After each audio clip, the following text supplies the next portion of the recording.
Welcome to the SCHEELS Outdoors podcast, your source for information on hunting, fishing, and all of your outdoor passions.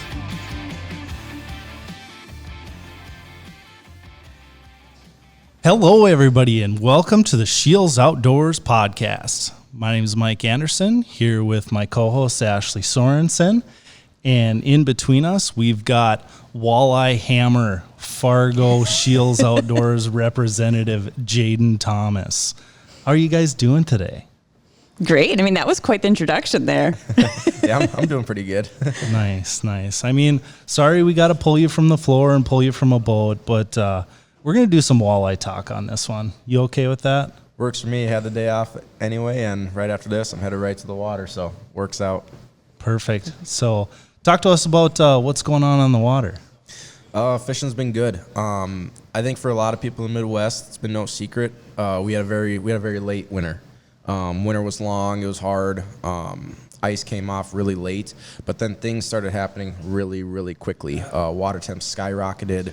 I know for myself personally, that last week of May, first week of June, I was on the water for about 5 days straight, and in that 5-day span, I saw the water temp rise 10 degrees. It's one of the fastest jumps I've ever seen. I've at least in my time, I'm not that old, 26, but I've never seen the water this hot this early. We're already in like late July temps for mid-June. So with that comes some challenges, but as long as people are able to adapt and not get kind of stuck in a rut or fishing memories, fishing's still been really good. Mm-hmm. Yeah, you touched on the changing water temperatures, how fast it happened, and I saw that firsthand too. Like we have a lake place here in like Lakes Country, Minnesota, and the ice was still on May 2nd, and on May 29th or 30th, I had my feet in the water on the pontoon. So like less than a month, we went from ice to like me in the water, like not dying. Insane, right? Yeah, it's just wild. And, growing up here, I've seen a lot of long winters. If you grow up in the Midwest, you're really no stranger to a long winter. And kind of always the running joke, some of those years will be, is ice going to be off by opener? Minnesota walleye opener is usually I should say it's fishing opener now. They changed that a couple years ago. But fishing opener is usually the second week in May, somewhere around that time. And always the running joke when it's long winters is like, is ice going to be off by opener? And it usually always is. This was the first year I was like, we might not have ice off before opener. It was cutting it close. I think it came off about 7 to 10 days before the opener, which is wild. Pretty crazy stuff. So that has affected then the way you are fishing? And we're talking walleye, right? Yep. Yeah, so for the walleyes, I think what we saw a lot across the Midwest this year was kind of a different spawn. Somebody's water, it was really good. Like I spent a lot of time on Devil's Lake this last spring, and the fishing was incredible. The kind of the double-edged sword you get when you have late winters like this is a lot of things happen really fast. The fish will push in, a lot of fish will push in the small areas really quickly, both to feed kind of in their pre-spawn stages, which result in phenomenal fishing. Some of the biggest fish get caught of the year during that time. Kind of the flip side of that is when things happen very quickly, like I said, when the water temps start warming up kind of faster than the fish are ready to spawn, you may not have the best spawn. A lot of the fish, like those bigger females, may reabsorb their eggs instead of dropping them. So you don't really see the effects of that like this year, next couple of years, but you might see that in like five years. Some walleye numbers in some bodies of water might be down. There might be a lack, like a missing year class, they'll call it. You won't have those smaller fish that eventually can grow into big fish. So there's give and take with anything, and nature's undefeated. It usually always will even itself out. But that's one thing that to take notice of when you have late winters like this is the fishing may be good, but it may hurt you in the long run. Sure, down the road. Mm-hmm. So you did some talking about spring fishing, and immediately I just was chomping at the bit to ask you this next question. So for those of you that don't know, Mr. Jadyn over here recently joined the Dirty 30 Club on 30-inch or bigger walleye. And for the people that are watching this on YouTube, we do this video recording, so highly encourage you to check out our YouTube Outdoors if you're just listening on an audio platform. We've had some interesting episodes before. We did a lot of green screen stuff. My co-host Ashley wore a green shirt and her body disappeared, so that's entertaining. But yeah, on the YouTube channel, we're going to put up a picture of this right now, this fish, this in all its glory and majesty.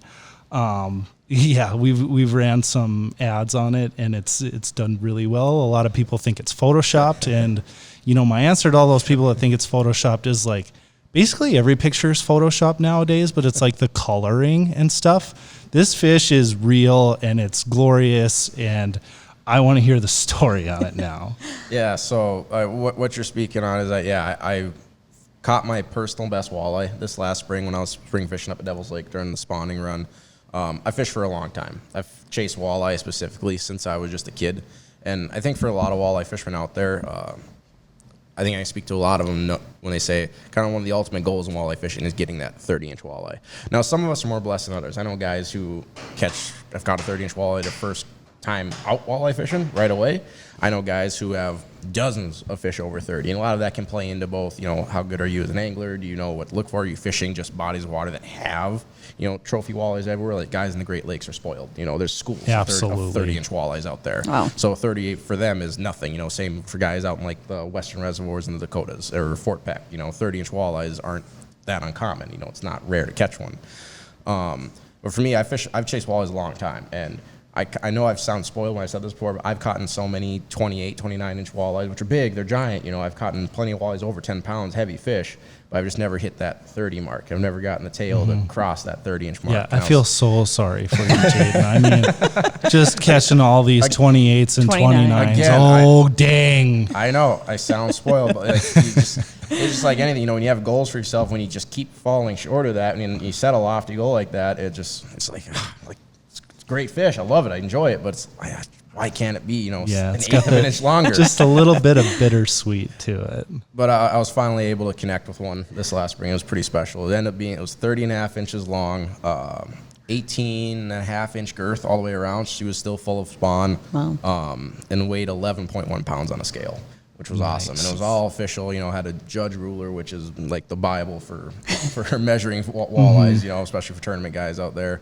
Got a girth measurement and had it on a scale too. So there's no guesstimating. I knew all the specs on it. No, you guys went overkill with the whole judging thing, because I know you were with another friend that's from SCHEELS who's pretty handy with a camera, and you can see he had his girlfriend out there taking the bump board video, and then he's got a full-on production camera doing a video of her doing the video. It just worked out because we were up there, and everything about it was perfect. I caught my biggest walleye fishing my favorite body of water, and I was with my best friends, the people I always fish with. So it couldn't have played out any better if you read it in a book. And it just worked out because as soon as the fish hit the net, I've seen a lot of big fish in my time. The biggest fish I've seen with my own eyes is 31 and a half inches. And as soon as that fish got in the net, I was looking at it, I was like, the only fish I've seen this big or look this big was that 31 and a half. So I'm thinking this gotta be it. This is the one. This is it, yeah. So then we measured it, and I'm like, oh my goodness, 30 and a half. So at that point, my buddy, or Tony Yeager, he works at SCHEELS here, master with the camera, great fisherman, great friend of mine. He said, hey, I have my professional studio camera it's in the truck. If you want, I'll go get it, and we can do this right. I said, if you don't mind, I'd really appreciate it. So we kept the fish in the net, kept it in the water, took ultimate care of it. I'm huge on catch and release, especially, and not just catch and release. You got to take care of these fish, especially when they get that big, that old. They're special fish. They've earned the right to live. So you got to do everything you can with it. A lot of pluses on our side were too, it came from shallow waters. You don't cover about barrel trauma. It was early in the year, so water's cold, so that helps. Those fish stay super healthy, super charged up. So she was out of the water for no more than 60 seconds in between measuring it, weighing it, taking pictures. She was in the water the whole rest of the time, and right after we were done, she kicked off in less than 5 seconds. So I have no doubt she's out there swimming around, super healthy. And as big a fish she was, usually those are very old fish.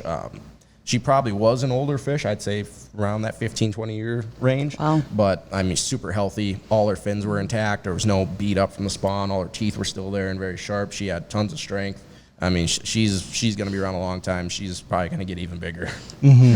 What went through your mind when you first just set the hook on it? So what's funny about that was, Tony's girlfriend was fishing right next to me. She saw the bite. she saw my rod just go, boom, you know, and we'd like half hour before we'd caught a pair of like 27, 28 inchers, big fish too, you know, but she saw the bite and literally she saw it, she said like, oh my goodness. And I set the hook and the rod just folded over and just right away I was like, this is heavy. Like this is a heavy fish. Then it's coming in, and Devil's Lake in spring, usually water is pretty turbid, pretty dirty. Fishing current areas as well, because that's usually where spawning fish like to congregate. So you can't see more than a foot or two in the water. You know, we're not fishing deep. We're wading out up to about our knees in water to get to the edge of the rocks where the fish like to spawn. Fishing only about 6-8 feet of water at the deepest. Well, I get this fish in fairly quick off the get-go. And it's like as soon as that fish started feeling like it kind of realized it was hooked, you know, it was coming up shallower and started to feel the pressure. It turned, and I just saw the tail. And the tail was massive. It looked like a broom. Like, and right away I was like, that tail is way bigger than the tail on those 27, 28 inchers. That is huge. And then just started peeling lines. So what I thought was gonna be a quick battle I probably fought it for about 2 to 3 minutes.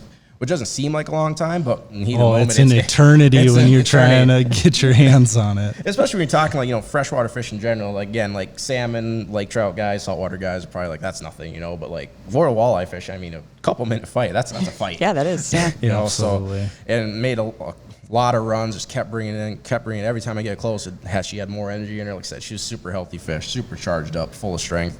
And then finally, it was coming in and just saw the head enter the net and the whole body kind of laid out in it. And I was like, oh my God, that thing is way bigger than I initially thought. That thing is huge. So yeah, and again, said we got it in. I'm just looking at it, I'm like, that's one of the biggest walleyes I've ever seen, like in person. Mm-hmm. And I caught it. I caught it, yes. And that's mine. I did that. No, and that's a great story. And, you know, a lot of people can relate to it too. Maybe not from a 30-inch aspect, but just bringing back memories of that biggest fish you've ever caught. It's a lot of fun. And it goes back to, like I said, like, you know, I set a goal, you know, a long time ago. I want to get a 30-inch walleye. And again, like, not everyone's goal has to be 30. You know, it could be, you know, 28. If you only caught a walleye, like, that's 22 inches length, that's your biggest. You know, you catch a 24, 25, that's a great fish. That's still a big fish, you know, and that's, I believe every time you go out fishing in general, I always set goals, you know, for the day. And it's just, I think a lot of people can relate to when you do set a goal and you finally achieve it, whether quickly or over a long length of time, it's a very gratifying feeling. Yeah. What type of goals are you setting then? Whether it's 30-inch or is it pounds or is it how many fish? So I love walleyes, and especially love big walleyes. I like big fish in general of any species because I'm a true believer that big fish are harder to catch. Obviously, if you look at a lot of species, and it pertains not just walleyes, but really anything in nature, you know, the biggest specimens of any species, you're going to have the species structures set up like a pyramid, right? Mm-hmm. Where you have your biggest, oldest, you know, animals at the top of the pyramid, and that's the smallest portion. You know, they're usually the smallest in population. And as you go down, you know, size structure, they get bigger and bigger and bigger. So when it comes to walleyes, I love chasing walleyes. I'll catch walleyes of any size, but I really love big walleyes. For me, big walleyes start talking like 25, 26, 27, 28. Then you get giant, 29, 30, 31. I think, again, in the world of walleye fishing, I don't think it'd be unfair to say anywhere you go, trophy class walleyes, probably anything 30-inch plus or over 10 pounds. Okay. So that's usually kind of my goals I strive for every time I go out. And again, the goals change depending on time of year and bodies of water you go to. There's some bodies of water that just, you're probably not going to catch a 30-inch or a 10-pound walleye. You know, a good example, live in Fargo here, I fish a lot of the west central Minnesota region, you know, Otter Tail County, Becker County, a lot of lakes, a lot of great walleye fishing. There's a lot of smaller lakes that have good walleye populations, but not a ton of them. So good enough that's worth fishing for, but you kind of got to temper your expectations then. A lot of lakes I go to, I'm like, I'm not, if you catch a 25, 26-inch walleye, you know, a 5, 6, 7 pounder, that's a big fish for that lake. Sure. And you should be proud of that because there's not a lot of those in a lot of those smaller bodies of water. Or maybe any, some of that size, yeah, right? Exactly. You know, bringing it to like hunting terms, it's, you know, you hunt in Minnesota versus say like an Iowa or an Illinois. You just have to kind of temper your expectations to what the population is around you. That's a perfect comparison. Mm-hmm. Perfect. Mm-hmm, for sure. So we're going to switch things up a little bit, switch gears a little bit. We're going to do just some rapid fire questions. Okay. It could be just Mike said you're really good at rapid fire. anything within the gamut of fishing, basically. Okay. And they're probably not going to relate to each other. We'll jump around, but just share your walleye knowledge. I'll do the best I can. With us. Okay. So, all right. First one. How's your fishing style going to change from this early summer to late summer, fall? So early summer right now, a lot of things are happening. The water temp's warm and it's pretty stable throughout, so you have a lot of fish in a lot of different places. You still have some fish shallow. Those fish will live there all year long. And really the only reason that I and a lot of our anglers will leave those shallow fish, and shallow is relative, but for this conversation, I usually call 12 feet and shallow and less shallow water.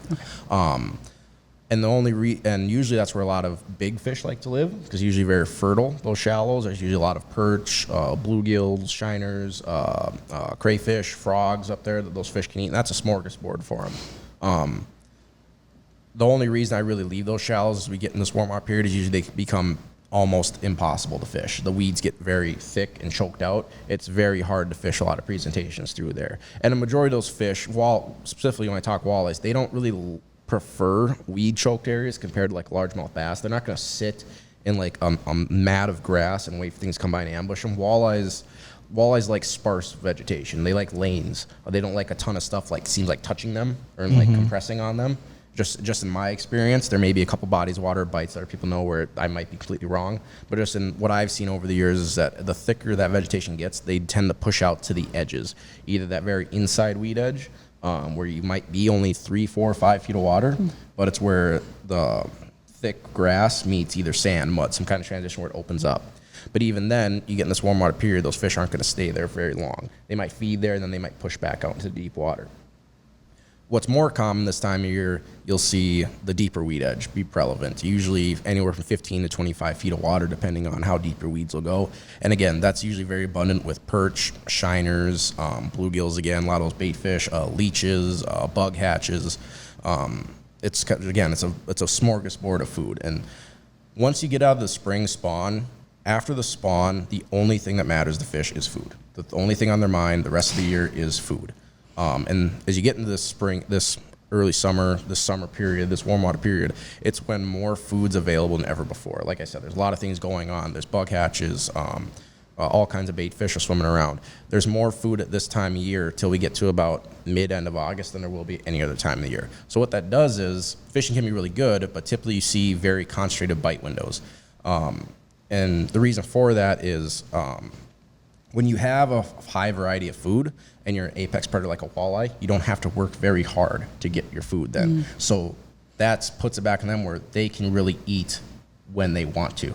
And they're only really going to eat when they want to, when they feel they have the advantage. And walleyes being a low light feeder, they're typically going to wait until those mornings or evenings. And your bite window could be 20 minutes, it could be an hour and a half, but it's typically, you don't see several hour long or all day bites this time of year as you would in the spring or fall. So when you transition into the late August or September, we start getting into the fall, there's less bait, you don't typically see as many bug hatches anymore. A lot of the walleyes feeding is going to be focused more back on bait fish purely or crustaceans. So when you don't have the overabundance of food, they're a lot more opportunistic about when they're going to eat. So I'd say the biggest difference between now and probably 6 to 8 weeks from now is that I'm more focused on fishing or fishing my best spots at key times than I am in the fall, where I just need to be around fish in the fall, and I'm pretty confident they'll bite. Does that make sense? Yeah, that makes a ton of sense. So are your key times like morning or evening or? Yep, typically morning and evening, or if you have some kind of a weather change, call it like fronts, like say if you get on the water at like 6 in the morning, right after sunrise, flat, calm, bluebird skies, and it's like that all morning. Typically your bite's going to be a little tougher. But then let's say about noon, middle of the day, you see clouds moving in, the wind picks up or switches directions. That some kind of weather change will usually trigger a feeding response. And that's a good time to be, again, on your best spot or around fish that you know are there. Because typically you're going to get more bites than you did earlier in the morning than when there was just flat, calm, consistent conditions.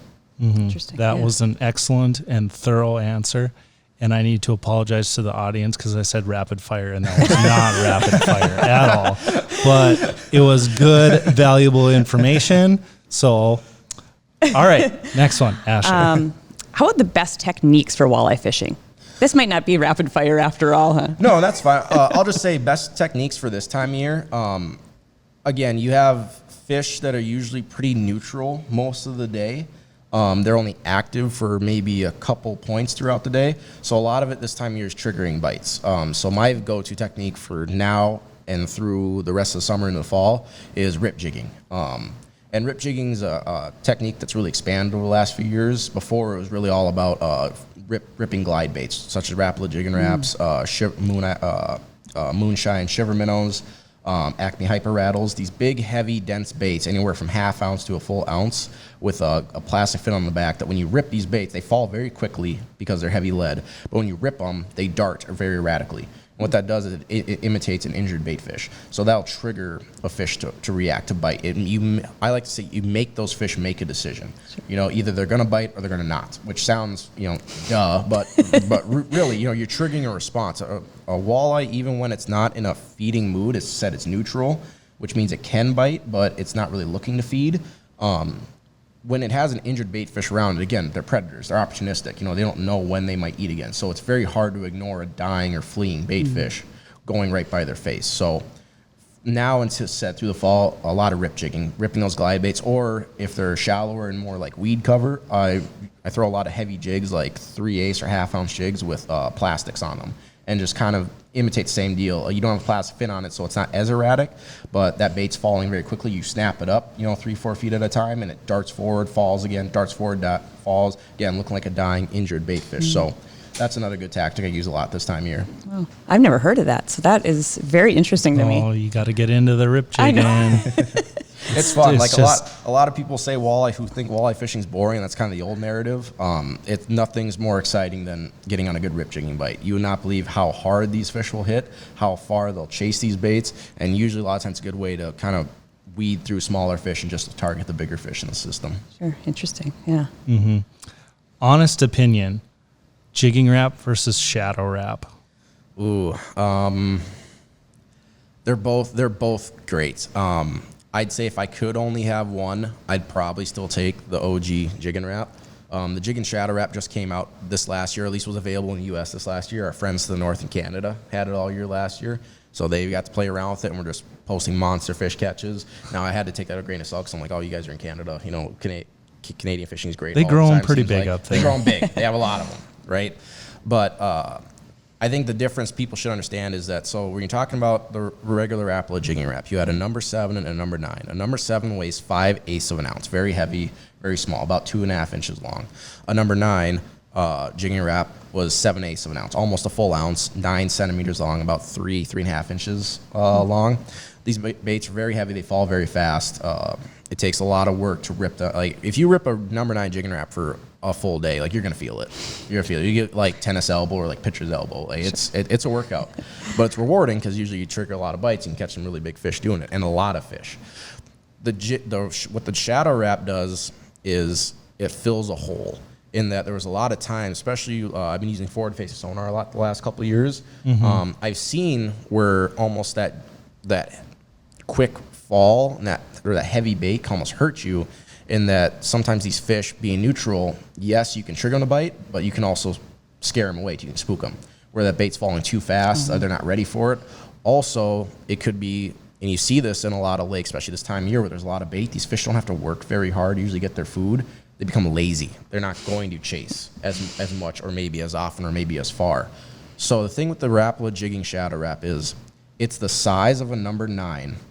It's the weight of a number 7, but it falls even slower than a 7. I'd say it falls like 3 times slower. I couldn't believe, when I first got to start playing around with it a little while ago in the water, I just held it next to the side of my boat, just dropped off a couple feet and just started just ripping it, playing around so I could see how it looks in the water. Falls very, very slow, which was awesome. Mm-hmm, so what that does is very realistic. Right, and it gives those fish, where they're maybe spookier, a bit lazier, more time to get underneath that bait. Because typically with these rip jigging baits too, how a walleye will attack it or wants to eat it, they want to get under it, come up and inhale it. with that Rapala Jigging Shadow Wrap, now with more hang time, they can have more time to get to, position themselves underneath it and hit it exactly how they want. So fills a really good niche that was missing for a while. All right, what percentage of the time do you use live bait versus plastic? I know you've talked a lot about plastic. Every year it seems I use less and less live bait, especially when I'm just fishing for fun. Tournament fishing is my true passion. I'm a very competitive person, always have been. I think like a lot of tournament fishermen, I grew up playing sports. My sport was basketball growing up. Well, then, you get out of high school, I still would play basketball for fun, but like you can't, you're not really, what are you competing for anymore? I wasn't good enough to play at college ball or anything like that. I was going pro. But I always loved tournament fishing, both for the competitive side of it and even at a young age watching tournaments. I remember watching the PWT, the FLW, NWT, MWC, all these professional walleye circuits. One thing I took away at an early age was it seemed no matter where they went, what time of year, or how bad the conditions were, snowing, raining, blowing 30, as long as it was safe to go out, not, waves big enough to capsize boats or no lightning, you got to go out. You're going out, you're fishing against, 50, 80, 100, 200 other anglers. Someone always wins. Someone always finds them. There's always fish biting somewhere. And those guys, you have to figure it out if you want to cash a check, if you want to make a living doing that. So that always really, that stuck with me, even at a really young age. And I just knew, I was like, I want to be a tournament fisher, I want to compete. But also I knew if I did tournaments, I would have to go to places I've never been before. At maybe times a year I wouldn't go there. But that's no excuse because those guys don't have an excuse either. You got to catch them. Sure. So how I tie that back to your question is when I fish tournaments, I go out with everything. I call it I have a bullet in every chamber, because I'd rather have it than not need it. I'll have live bait, I'll have minnows, leeches, crawlers, but I'll have every artificial with me too. And if I can find, I'll always start by fishing grass. If I can find an artificial bite, I'd rather have that than have to throw live bait. But if the best bite's on live bait, I'm gonna go with what the best bite is. That's gonna give me the best chance at winning. But the flip side of that is when I'm just going out fishing for fun, I'm not fishing a tournament, I rarely bring live bait anymore. I might bring a pack of leeches just for a bobber, just because bobber is so effective. There's been kind of a renaissance in bobber fishing the last few years. But if I can get away with throwing a jerk bait, trolling a crankbait, jigging plastics, pulling spinners with plastics, just anything artificial where I don't have to pay for and babysit live bait, I will do it. I'd much rather do that. Interesting. Yeah. Solid answer. Yeah. All right. Thoughts on traditional bass style lures for walleye fishing? They work. They work. They work phenomenally. I got quite a few, especially like bass style crankbaits, jerk baits for walleyes, and I think I was guilty of it, especially probably before I started working at SCHEELS, and even some of my earlier years working at SCHEELS, is that, companies do a great job of marketing. They have, professional anglers using their baits. They have a lot of money to put behind their marketing, so they can really sell a bait for what its intended purpose or what they want you to use it for, right? A walleye has never seen a commercial. A bass has never seen a commercial. That's a good take. Yeah. I like that take. A muskie's never seen a commercial. So like these fish don't know, like a walleye doesn't know that Berkeley spent 2.5 years doing R&D and putting it in the professionals' hands, going and having taken out walleye fishing. They don't know that bait was only designed for walleye, or the flip side, even better, they don't know that bait was only designed, for bass or marketed for bass. If it looks good and looks like what they want to eat, they're going to eat it. And what I found, especially with a lot of these bass baits, what's been great, we saw it really during COVID, right? We had a ton of new fishermen fishing, which is great for the sport. A ton of people out there, but I think what you saw in like a 2-year run was a lot of these bodies of water got hit really hard. And just not necessarily in the sense that, people were taking too many fish or catching too many fish. Just these fish had a lot of lures. Saw a lot of baits. They saw a lot of baits for a long time. So these fish have gotten smarter. I mean, if you fish enough, these last few years, you should have seen it. Like these fish are getting harder to catch. They're getting smarter. And I think the flip side of that, as smart as they get, we sometimes give fish too much credit in how smart they can be. A walleye has the brain of a pea. So like, I think a lot of times what you just need to do, and this is where these bass baits play into walleye fishing, is just throw them something they haven't seen before or haven't seen in a long time. You know, like I said, I think a lot of lakes, especially around here where it's traditional walleye fishing, they haven't seen a lot of bass baits, or they don't see a lot of bass baits at certain times of the year. You know, so I think it just plays into being willing to adapt and try something different, and let the fish tell you that it doesn't work. You know, get that out of your head that, yep, this is a bass bait. It was designed for bass. I see bass guys use it. Walleye doesn't care. Walleye doesn't know that. You know, don't be afraid to try it. Worst thing that's going to happen, you try it a couple times, you don't catch them. Cross it off the Cross list. it off the list, yep. Just another one on the box. Open up the fishing tackle box. Exactly. Okay, so you talked about a lot of people have started since COVID. So what are some of the most common mistakes beginners make when walleye fishing? I think biggest thing is just fishing. You can't catch what's not there. I say that a lot to people. So I think just taking a little bit of time to do their research. You know, there's so much information available out there these days. And I've said this on multiple other platforms too. So like, if people have heard me talk before, probably know exactly what I'm gonna say. But like, go online. Minnesota Lake Finder is a great option. You know, Minnesota DNR, North Dakota Game and Fish, South Dakota Game and Fish. You know, a lot of these, any lake that has a public access on it is typically,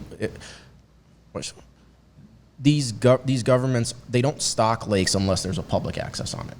You know, they don't stock private lakes. You know, if the public can't access a lake, they don't stock it. Well, when they stock these lakes, you know, they'll let you know exactly what they put in there, what time of year, what year they did it, how much they put in, and then they check them. You know, when they do their survey reports, usually in the spring and the fall, when they put out big hoop nets to catch them, and they'll measure these fish, take record of every species that's in there, how big they are. All that information is available to everyone online. You just got to be willing to look it up. Sure. So if you just take a little time to do your homework before you're even on the water, you can kind of understand what's in a lake. And that goes back to what we were saying before, you know, like, you can't, if you want to catch a big walleye, but you go and look, and let's say you fish in a small lake in North Dakota that's been stocked. Well, the last 5 years, I see that DNR hasn't or the Game and Fish hasn't caught a fish bigger than 20 inches. You're probably not going to pull a 28 or 30 out of there. Right. It's Adjust your goals. Yeah, it it's not seems gonna pretty happen. logical. Yeah. And another thing I think where a lot of walleye fishermen make a mistake, and this is just fishermen in general, really. So I work at SCHEELS, my job, sell a lot of fishing electronics. Electronics have changed more than anything the last, especially like 5 years. It's insane, the advancements we've made. And what's been great is a lot of people are willing to get into that. You know, they're buying the stuff, they say they're willing to learn. But a common thing I see people do is, you know, they'll spend, you know, $500,000, $2,000 on a locator. They get out there and they don't take the time to learn it. They don't even read the manual. They just get out there, they turn it on, they just start fishing. And I break it down to my customers like this very often. And I love it when I see the light bulb just like go off in the head, like, oh, that makes sense. Let's say, you know, the average fisherman doesn't get to fish a ton. You know, I fish a lot. I try to fish once, twice a week, like all year round. So I get out on the water quite a bit. But, you know, the average Joe out there during the summer, May through August, might only get on the water, you know, let's say 10 times, right? When I sell them a slow car, I tell them, like, okay, so let's say you're gonna fish 10 days this summer, right? What would be better? You're gonna take this brand new unit, and you don't read the manual, don't take the time to learn it. Would you rather every 10 days you go out be frustrated because you don't know exactly how to run this unit, don't know what you're looking at? Or is this a better option? Your first day out, spend the day, half day, even an hour, just driving around, pushing buttons, learning how it works, and then enjoying the other 9 days that you have your brand new unit that you invested all this money in. And usually when I put them like that, you kind of pop, they're like, oh, that makes sense. Like, yeah, that does make sense. Like why would you buy something and not know how to use it? And then at the end of the season, you're like, oh, this is junk. Like, it doesn't work. No, you just don't know how to run it. So I think people just got to be a bit more patient with themselves, and that, you know, again, if you invested this, I always say, like, it's not spending, it's investing. You know, if you're passionate about something, you're investing in yourself, you know.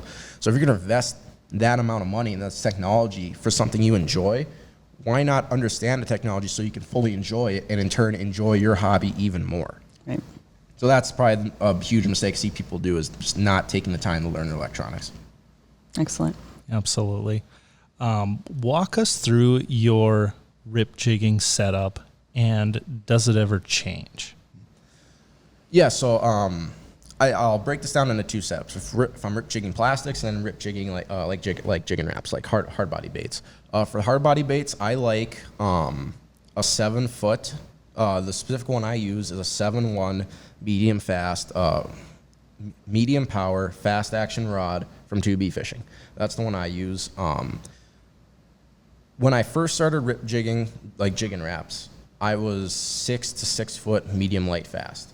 Because the theme was these jigging wraps were originally ice fishing baits, so they had very small hooks on them. They were very heavy. So what happened was a lot of times when you set the hook, and usually when these fish hit these baits, you have two different bites. It's either it's on the fall on like a semi-taut line, you just feel wham. It's like your rod got hit by a truck. Or very common too is the bait will hit the bottom, and these fish will pin it to the bottom. You rip up, and these fish are just there. Well, regardless of the bite, you have a very small hook, an ice fishing hook, like a size 6, 8, 10 treble hook, and even on the front and back, a jigging wrap has a hook on the front and back. They're strong hooks, but they're not big. So you're not grabbing a lot of this fish's mouth. And I think what people forget about walleyes too, being in a predator, walleyes have very bony mouths. There's not a lot of soft tissue in that mouth. So you have a small hook, not penetrating very deep and not grabbing a whole lot of that fish's mouth.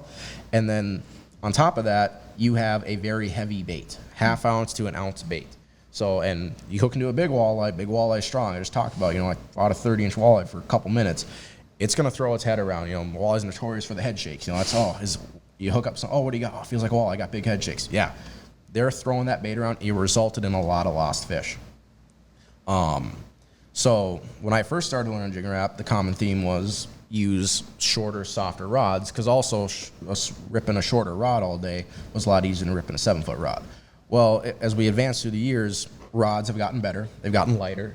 And the other thing was, as these fish have gotten smarter, like when jigging wraps really first popped on the scene about 10 years ago, you could throw a jigging wrap anywhere, any time of year, and it seemed to work. Well, again, fish get smarter. They get wise to us. We've had to fish further away from the boat. Casting them long distances has become the norm now. Well, with casting these baits of long distance, you want a longer rod. One, you can throw it farther, and then if they bite at the end of your cast, further away from the boat, a longer rod picks up more line on the hook set and keeps fish pinned better. And a longer rod is better for fighting fish, especially big fish that can throw their weight around a lot. So that's why I eventually graduated to a longer rod. I went to a medium too, because again, you're throwing these heavy baits, you want a more backbone. Just be able to move that bait and then get a better hook set. And again, rods have gotten lighter over the years, so you could use a heavier power rod, a stiffer action rod, while not sacrificing the weight of the rod. Does that make sense? Like it wasn't such a heavy rod in your hand to fish with all day. Sure. So that's why I have the rods I have. That's the specs I have on my jigging rods. Then when you talk about the reel, I typically used to use a lot of 2500 size Dio and Shimano reels. I now have upgraded to 3000 size reels, just bigger size spinning reels. And if you're a Fluger or a Abu Garcia guy, I'm talking like size 30, 35s, even 40s.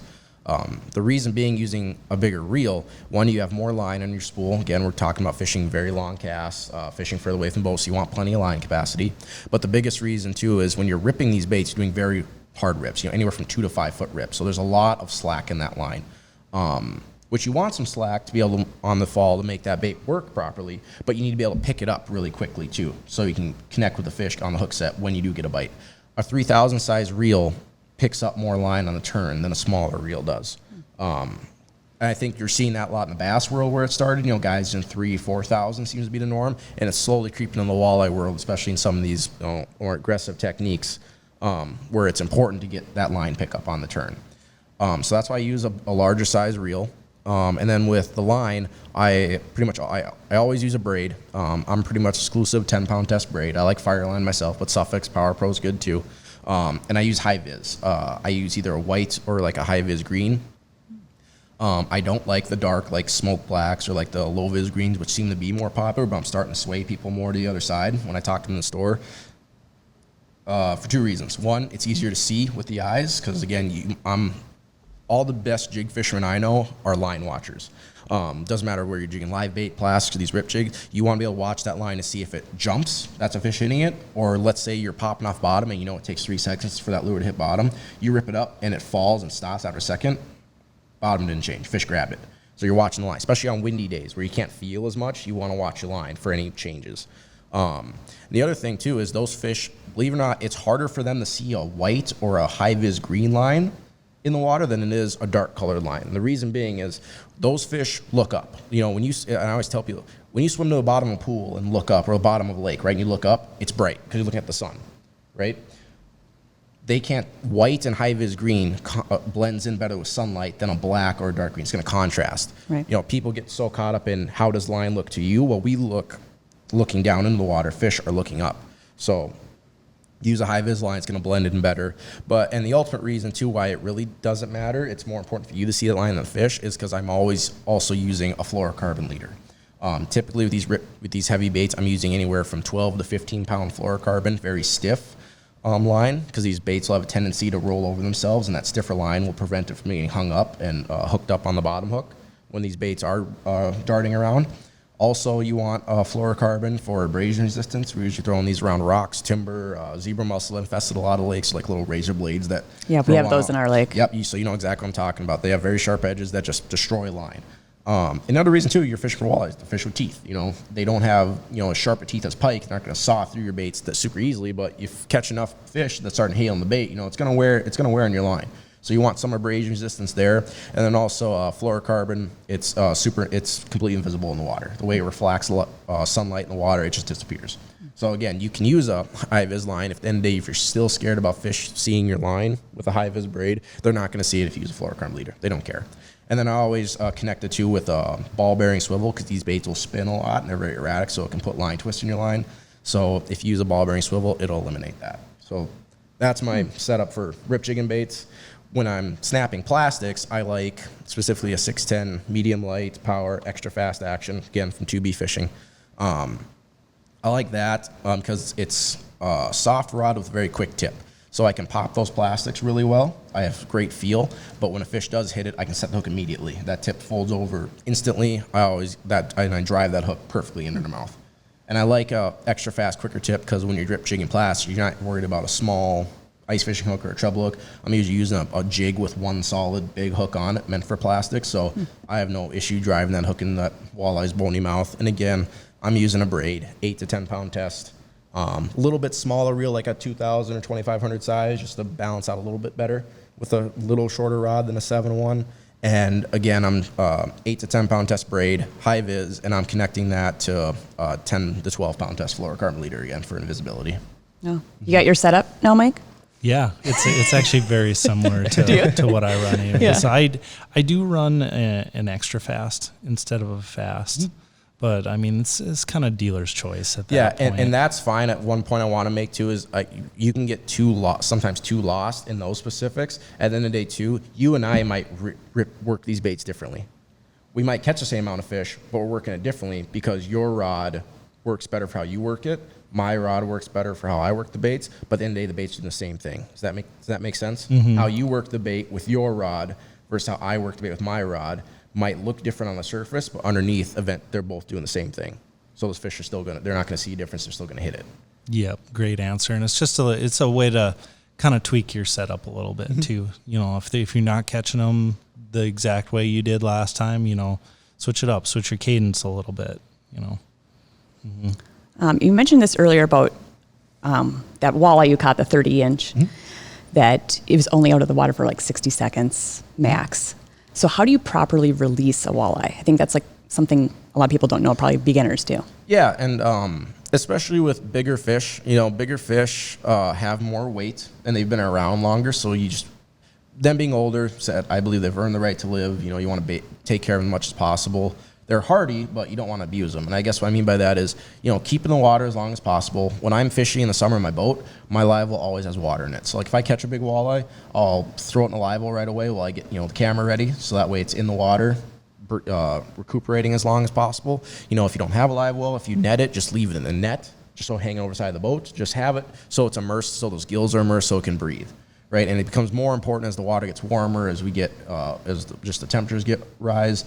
It's harder on the fish, because I equate it like this. Like if you pull a walleye out of 75-degree water and it's trying to catch its breath, even leaving the water, it's like if I have you go run around a gym 3 times, then I put you in the gym where it's 90 degrees and say, okay, catch your breath. You're still gonna have a tough time, you know?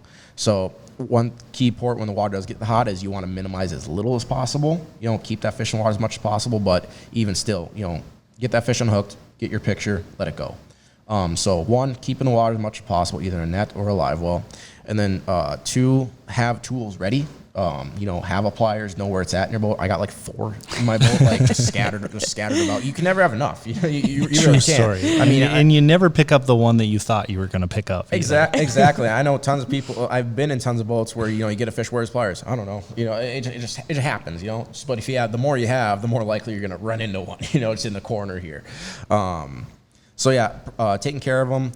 Big thing too, especially with big walleyes, and I think this is important. Any fish 24 inches and bigger, try to avoid the single vertical hold as much as possible when you're gripped by the gills and holding straight up and down. It's a lot of pressure on those fish's internal organs, and they can tear away and then result in internal damage, and that fish will swim away from you, and you think it's just fine. 20 minutes later, it might not make it. Yeah, it might not make it. It might die. You think you did everything right, but then at the end, it didn't. You didn't. Sure. So do the 2 fish hold, hold in the gills like normal, but instead of vertical, go horizontal and keep a hand like right next so to So I have to touch the fish. You do have to touch the fish. Okay, Yes. thank you. No. Yeah, and it's not as important on the smaller fish, like under 22 inches, Sure. it's fine. But on those bigger fish, you really want to do a 2-hand Support it, horizontal yeah. hold. Yep, and that's any fish, muskies, pike, big bass. You want to do a 2-hand hold. Yep, just to support that fish. We're waiting for you to do the 2-arm hold. The real big guy. Haven't caught one that big yet. And then this is simple, but trying your best not to drop it. Even like people don't think about, like if you drop a 25-inch walleye 3 feet and it hits the bottom of the boat, that's a hard fall. It's if you're a 6-foot person, that's equivalent to me. Like if I drop you 6-7 feet out of the middle of the air and you hit like the boat floor, I don't think you're going to be okay either. Right. You're going to be dazed and confused. You're going to be hurting. And again, you might do some internal damage to that fish that you can't even see. So just be gentle with them. Take your time, but be quick, if that makes sense. Sure. Yep. Take your time in that. Make sure the fish is okay. Make sure it's in the water. Get your camera ready. Have your tools available. But then be quick as possible. Get that hook out. Get it in the water. Take it back out. Picture. Let it go. Okay. All right. So I only have one question here from my list of questions, Yep. but it's kind of something I want to save for the end because I'd like to get your thoughts on it. Okay. But I do have a list of questions from our Instagram page. So if you're not following our Instagram page, SCHEELS Outdoors, make sure to do that. Awesome page. But I put a question out there on stories like, hey, we're having Jadyn on the podcast. Ask some questions. So I'm going to run through those guys now, if you're all right with that. Absolutely. Okay, so first one, I don't have a question. I just want to say this guy is a hammer. Yeah, that one may or may not have been from our Fargo SCHEELS Outdoor page. Probably Mr. Matt Schneider. Way to suck up, man. Here's one. What's the best way to catch bass? Any way you can. In my opinion, bass will hit anything you put in front of them. No, I'm kidding. Bass Mafia, do not come for me. Big fish of any species are difficult to catch. Big bass, 5, 6, 7 pounders, they don't get big by being dumb. Big largemouths like that. So, 4, 5, 6 pound smallmouth, they don't get big by being dumb. They're very difficult to catch. People who will consistently catch big bass have my utmost respect. Now, if we're talking like 1 to 2 pound largemouth, 1 to 2 pound smallmouth, I don't think it's that hard. It's not that hard. I just don't. And that's equivalent to catching like 13 to 16 inch walleyes. It's usually not that hard. So put the line in the water. Yes. As long as you're around them, they'll be aggressive. That just also, it ties into a nature of fish. Smaller fish, they don't have as many opportunity to eat. They can't eat as big a variety of baits as bigger fish can, just because of their size, and they have more competition. There's more of them than there are more big fish, and also they're not just competing with other little fish, they're competing with big fish too. So they have to, if they see something, they usually have to bite it because they don't know when they're going to eat again. They might not get a chance. Versus a big fish, once it gets to trophy size, it can be a bit more selective. It won't eat its preferred forage, or it will only eat when it wants to eat. So again, bass guys, don't come for me. Smaller fish of any species are usually more easier to catch. But the flip side is, if you look at walleye versus bass, bass are inherently more aggressive than walleyes, just by nature. It's in their nature. They're more aggressive. So they're a little easier to catch. All right. Best live bait year round. Year round.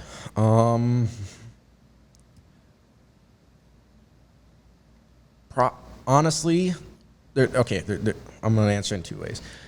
Availability and minnow. You can never go wrong with a jig and a minnow for a walleye. Minnows are available all year round. You can get sucker minnows. Sucker minnows are great for walleyes. They work almost anywhere, anywhere they're legal. North Dakota, you can't use sucker minnows on a jig. I don't want, again, game and fish. I didn't tell people to go North Dakota jig with suckers. As long as they're around, they work. You can use a jig and a minnow from ice out to freeze up, and it will work. Is it always the best?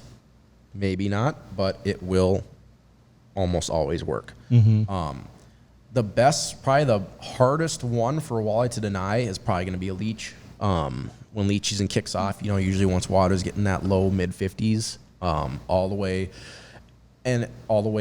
honestly through the fall. And really the only reason the leech bite ends usually around July or August is because leeches aren't available anymore. They're harder to find. But I know guys who fish some tournaments who will get a couple pounds of leeches in June and we'll baby them, take care of them, feed them, clean them, and they'll have them in October. Tell them bedtime stories. Well, they take such good care of them. They're still so big and juicy, and they move around so well. They'll use them in October, and when no one else has leeches, and you get to October again, that water's cold. We're getting almost to the turnover period. It's pretty much all minnows. It's minnow bites or artificial baits that mimic minnows. Guys bring out leeches and they'll slaughter them. And everyone's like, what? Leeches don't work. You can't get them. No, they work. A lot of guys just can't get them. Especially it's notorious up in like some of these big Canadian tournaments. Guys who have leeches in October, or I've even seen guys in November with leeches, they catch giant walleyes with them, and a lot of them. So I'd say the best live bait would be a big juicy leech as long as you can find them. Interesting. Yep. The only thing they're good for. In my opinion, yeah. Yeah, they're not as good when they're dangling on your toes when you're doing to your lake leg. life. Yeah, for sure. When fishing is tough, what is your old faithful? When fishing's tough, my old faithful, it's again either probably a bobber and a leech. Just let a leech sit there in its face. It's very hard for a walleye to say no to that. If you can let that thing sit in its face for 10, 15 minutes, usually you can get them to at least like inhale it. Give you a chance to set the hook in. You might inhale for a couple seconds, spit it back out. But if you're on your game and you see that bobber, just start going a couple seconds. If you can crank down and get that hook into them quick enough, you can put a few more fish in your boat. Then the flip side of that is a jig and wrap. Again, like if they're not going to bite or don't want to bite, I'm going to make them bite. I'm either going to make them bite or they're going to spook. At least if they spook, then I'm like, all right, I can go find some different fish. Yeah. Yep. And you know what? There's just something about watching that bobber slowly sink down. It just makes you feel like a kid, like with the decrease in the bobber, the increase in your heart rate. It just like directly offsets. And bobber, it's so much fun because I think like most of us probably did start by, catching bluegills off the dock with a bobber and a worm. But it's even better now, like you're out there, you throw a bobber and a leech or like a bobber and a big minnow or a full night crawler, that bobber goes down. It's not a bluegill. It's something big with teeth. Like, it's going to put a bend in your rod. It's like that makes your heart get going even more.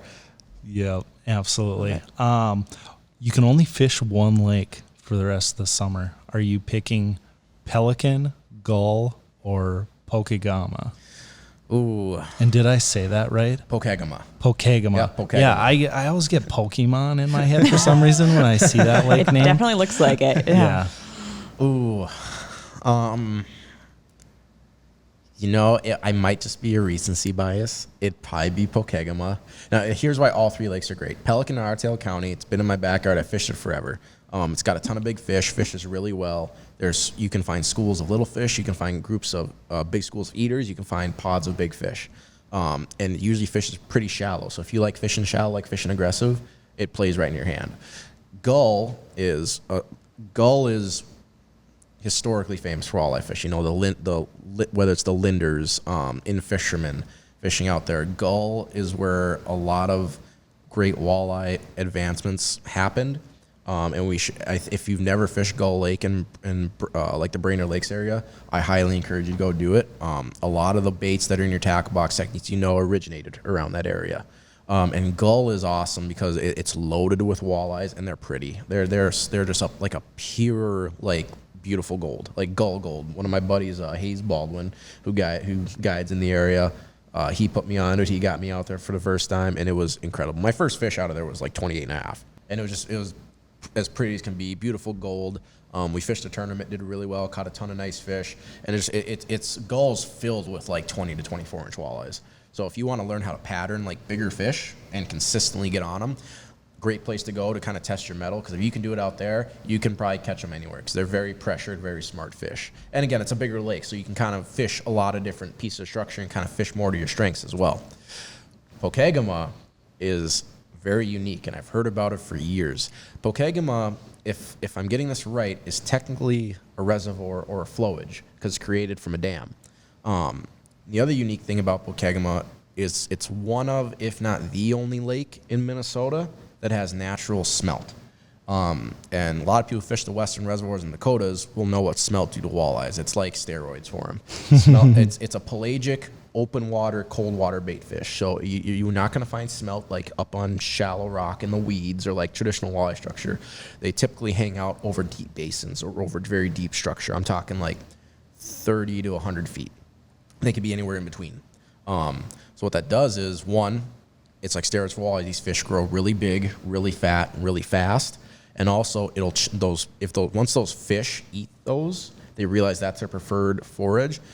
They're gonna go to different areas. I spent a week out there this last week fishing with my cousin, and it was phenomenal. It was very unique. All our fish came fishing 10 to 20 feet down over like 40 to 60 feet of water, jigging. Throwing jigging wraps and jigging shadow wraps at them, and we caught some big fish. All our fish were like 22 to 28 inches. We didn't catch any small fish. We didn't catch a lot, but we didn't catch any small fish. And that's, again, what all my buddies have told me about it. I have a few friends who fish a high-end level walleye tournament out there. It's the Graha Walleye Shootout Pokega's famous for. It's a great tournament. It's probably the best amateur tournament I know in the state of Minnesota. I just say amateur because it's not like it's part of no like professional circuit, right? It's a standalone tournament, but a lot of high-end like professional walleye fishermen fish it. It's filled with some of the best local guides and fishermen in the area, and guys from all over will come over to fish it, 'cause it's an $18,000 prize for first place. Yeah, that's a good chunk of change. Yeah, that can help a few people, if you do well. It's a good chunk of change for catching 5 big walleyes. And in that tournament format, it's a catch photo release, so you need your 5 biggest walleyes possible, and usually it takes 40 to 45 pounds to win. So you're talking 5 fish, usually between 27, 30 inches in one day.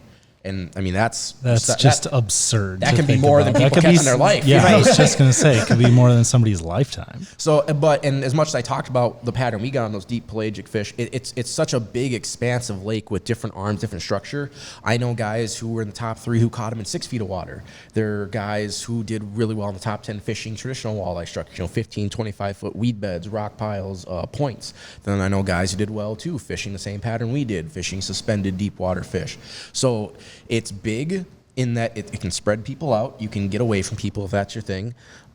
It has so much different types of structure and forage that, again, if you like fishing a certain way, you can probably do it. Or if you want to challenge yourself and fish a way that you've never done before or not comfortable doing, you can do it. But the thing with either of those is those fish are very big, they're very old, they're very well fed, they're very smart. So you typically don't get a lot of bites, or you only have maybe a specific certain bite windows where you can get bites. You earn every single fish you catch. So if you can go out there and you can get, half a dozen big fish a day, you should feel really, really accomplished, because you earn them there, and they're so pretty. They're right up there with Gull Lake goldfish. The Pokegama walleyes, they're almost like Canadian shield walleyes. They got almost like black backs with very deep, dark gold sides. They're beautiful. Mm-hmm. So you've done a great job selling all 3 lakes, but I still don't know your answer.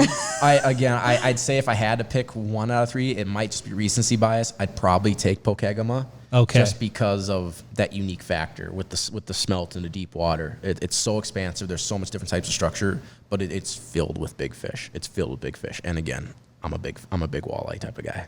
Big walleye guy. Big walleye. Big walleye guy. Big walleye guy. Yeah. Gotcha. So I got another question. I got one more question. So you mentioned later today you're going to fishing league. Mm-hmm. I didn't even know that was a thing. Yeah, Tell us a little bit about that. Yeah, so again, I live in the Fargo-Moorhead area, and it's our walleye league. It's put on by the group is Walleyes Are Us, And it's a great league. I've been doing it off and on for almost 10 years now. I got into it when I was about 15, 16 years old. It's the equivalent to walleye fishing what like beer league softball is. You know, it's great because and I say that, but I still say it's still competitive. But like what it is it's about 10 or 12 events a year, either on a Wednesday night from 6 to 9 or a Saturday morning from 8 to 12.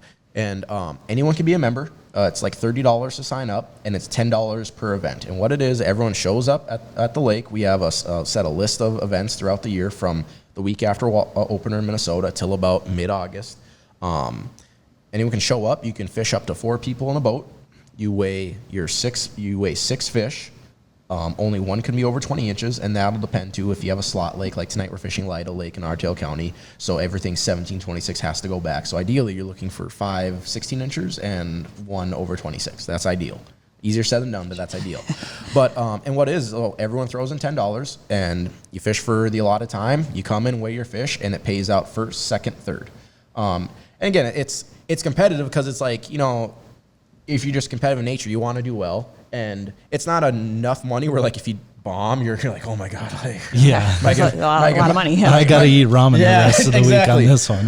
But it's enough where, like, if you win, you know, it's a couple $100. It's a nice little walking around money, you know. Oh, and more so bragging rights. Bragging rights, anything, you know. Yes. And we all get, pretty much everyone in the league knows each other. Like, we all get along. There's not really any bad blood.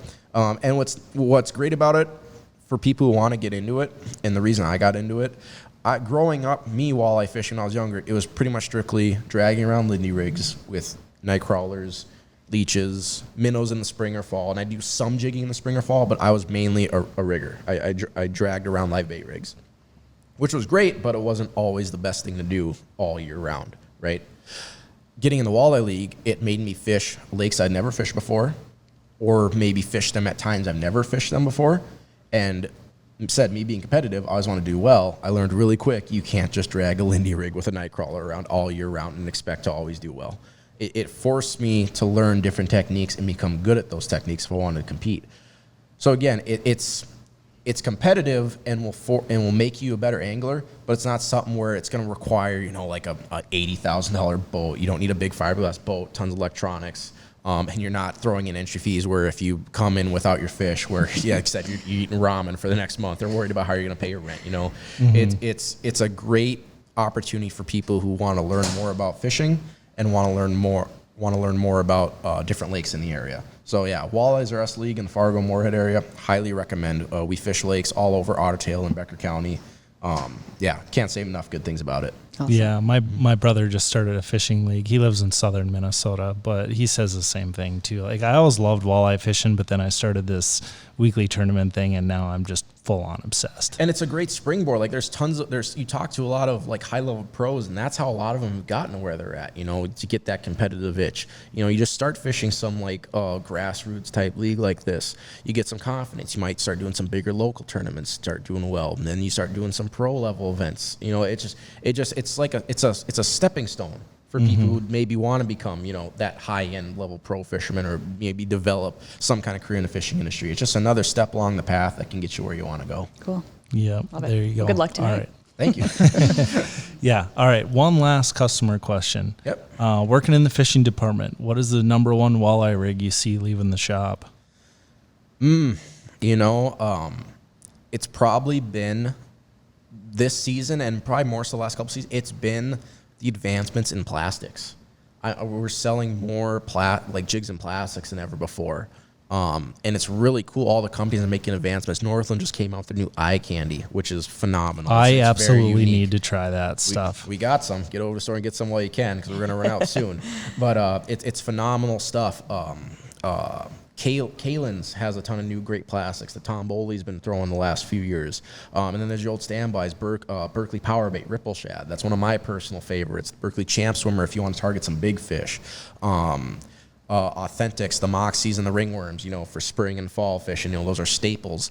But I love seeing the confidence a lot more people have gotten the last few years in using plastics. Not just traditionally in the spring or fall like it used to be, but just all year long. So yeah, it used to be like when I first started, it was kind of, you saw jigs and plastics, then you saw it was pretty much all bottom bouncers and spinners. Then again, you'd see some jigs, but more for live bait in the fall. But now, and through that progression, you'd see the shop kind of change. We'd condense down walleye plastic, start putting more crankbaits or jigging style baits out, more spinners. Whereas now it's like you kind of leave the plastics alone as they are and just keep ordering more because people are still buying them because they're using them. And I don't think this many people would be buying them and using them all year round if they weren't having success. So I think that's been really cool to see. And that's what's been probably the best seller, just all the new plastics or just all the new confidence people have in plastics. Nice. So I did save my question for last, but you kind of covered it with that 3-lake Pokegama thing. You kind of went through your mentality of how you kind of adjusted your fishing styles and how you love that lake. So you're at about like 90% completion of my question there. But the last part I got is, what did you learn in regards to like fish mentality and forward-facing sonar when you're targeting them in those depths? Their behavior, and kind of, with forward-facing sonar, as many advancements as there's been, I think what it's done more so than teach us new things, it's confirmed a lot of things we had. And I think in saying that, you can't say that without giving credit and paying homage to all the people who really came before us in sport. Like I said, the Linders, all the people who originally worked with in-fishermen, these guys who did it in like the 80s, 90s, early 2000s, even before, let's say, like side imaging came out, or even there's just the great 2D sonar, spot lock trolling motors. All these technology advances have made it so much easier for us to fish and also pattern these fish. But these guys were figuring out, these fish behavior and how they acted, where they went, what they did with 2D sonar and paper maps. So like it shows you how fishy these guys really were. So I think all of us at times got to take a step back and really say thank you to those, that former generation that figured a lot of this hard stuff out with paper graphs and black and white 2D sonar, when some of us sometimes are still struggling. And I'm part of that.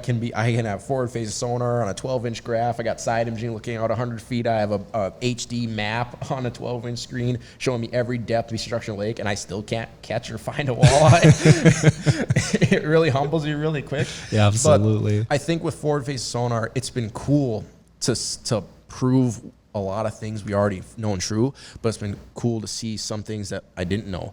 Probably the biggest thing I've learned, a couple biggest things I've learned forward-facing sonar, how often walleyes will suspend in all kinds of bodies of water in all different depths. I've seen walleyes suspend a foot under the surface in 7 feet of water. Traditionally with walleye fishing, I always thought you got to be near bottom. That is not true. Especially I found in clear water, you're better off being in that top half of the water column, regardless of depth, than you are being near the bottom. Because aggressive fish, they feed up. And in clear water, they'll race up 10 feet to eat a bait, because that's what they're used to doing. In clear water, as far as those fish can see their bait fish, the prey can see them too. So fish are used to having to stalk them from long distance away, and then when they commit, they got to run them down, either from different depths or different distances. Another thing for forward-facing sonar, how long fish will follow. Like I've seen walleyes follow my bait for like 50, 60 feet before either turning away or finally committing. So that tells you, if they're following, you're close. You're close. You got to either change up your cadence a little bit, maybe downsize, upsize. You're close, but you got to do something a little different to maybe get them commit sooner. Another thing too is seeing how they work. Like Pokegama was a great example. And that's just fishing, 40, 50 feet of water. All the bait was 10 to 30 feet down. I was watching like pods of big, like 24 to 29 inch walleyes, like working like pairs or like a group of 3. You'd watch them like ball up bait in the really tight circles or tight balls. Then you see one rip through and inhale some bait. The bait ball kind of disperse. Then that fish that just ate, another one would kind of regroup them again. And then another one would swim through and eat. It was just really cool seeing how they hunt and how they work. Kind of reminds me of like velociraptors in Jurassic Park. Yeah, a little bit, or like wolves, or like and typically you don't see big fish in big schools like that, You won't excluding the Great Lakes, you don't see like 12, 20, 30 big walleyes, over 24 inches in a pod. You might get a dozen in like a loose 100-yard area. But what's most common is you'll see big walleyes either by themselves or 2s, 3s at max. But typically what I've seen too is with these bigger fish, the more of them you see around, the more aggressive they're going to be. Good example, again, at Pokegama, my cousin and I, we almost doubled up on like 28 inches. And the reason I can say that is I landed mine, my cousin missed his, because it was a wolf pack of like 5 of them. And they were moving around fast, they were looking up. As soon as our baits dropped, like hit the water and fell like 5 from them, they all exploded, like all tried to attack. And I got mine, Tyler missed his, but all the fish on the fourth center were looked roughly the same size. So I figured they were all in that, 27, 28, 29 inch category. So yeah, and that's another thing for facing sonar. You really dial it in and learn, again, going back, learn your electronics and catch some of those fish you're looking at. You can start to decide like, okay, these are 27, 28 inch walleyes. Nope, these are more like 22, 24s. So then that can kind of help you be more selective too, either for a day or in a tournament aspect. You can find the right fish without necessarily catching them. Mm-hmm. How fun is it to just think back and be like, I was chasing a pod of like 5 28-inch walleye and trying to figure out and get them suckers to bite. It's fun till you do it for half an hour, they don't bite, and you've thrown 8 lures at them. Okay, I can accept that. Yeah, there as many good things are before facing sonar. There's a couple things where you're like, this sucks. Like, yeah, that's one of the biggest downsides of forward-facing sonar is when it's a negative bite and you just can't get them to. It's like you were literally right there. Like I can see your gills. Like I know you're there. Yeah, you but I cannot catch you. On the tough days now, you can't say, "Oh, I just didn't find them." No, we found them. They wanted nothing to do with us. I could not get them to bite. Kind of again, it humbles you, humbles you a little bit. Absolutely. So, yeah, you've covered all of my questions right now. You did. Great segment. Appreciate all the information. Ashley, you got anything else? Anything closing? I mean, I have a wealth of knowledge here. So thank you so much for educating me so much. I appreciate you guys having me. I think this is my 3rd time on, and like awesome. I don't know if you knew this. Like I was the first person on a podcast Mike asked me really? to. I was really humbled that he asked me then. I'm humbled every time he asked me to be on. So yeah, I really appreciate you. I appreciate both of you guys having me on. You were a great interview, so thank you so much. Thank you. Yeah. Appreciate you joining us. Thanks everybody for tuning in. You can catch this on any podcast platform, video versions on YouTube Outdoors, and make sure to check out our social channels and stop into one of our stores. Check out the fishing department. You can chat with Jadyn if you're in the Fargo store. Otherwise, we got a lot of great experts at a lot of other stores. So don't hesitate to stop in and talk. I get paid to talk fishing. Yeah, he kind of likes to talk about fishing, if you haven't gathered that yet. All right, thank you. Thank you, guys.